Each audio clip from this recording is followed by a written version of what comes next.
কাল আমাদের West Bengal junior actors ফ্রন্টের পক্ষ থেকে সারা পশ্চিমবঙ্গবাসীর কাছে আবেদন আছে। আমরা আলোর বিচার পেতে আলোর পথে বলে একটা প্রোগ্রাম কল করেছি। আগামীকাল রাত্রি 8টা থেকে 9টা পর্যন্ত আমরা সমস্ত সাধারণ মানুষকে অ্যাপিল করছি, আপনারা বাড়ির আলো বন্ধ রেখে রাস্তায় মোমবাতি নিয়ে নেমে আসুন, মানববন্ধন করুন, মিছিল করুন, স্লোগান দিন।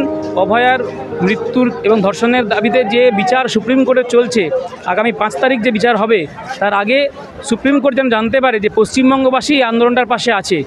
সেই কর্মসূচিকে সফল করার জন্য আমরা সমস্ত রাজ্যবাসীকে আবেদন জানাই। একদম স্যার, আপনার নাম? Doctor Shubhankar Chatterjee.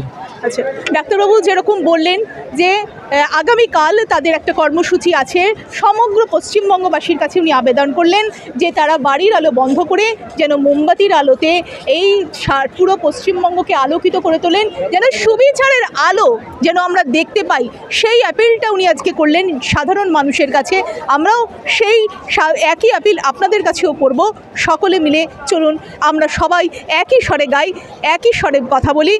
We want justice, justice for RG কর।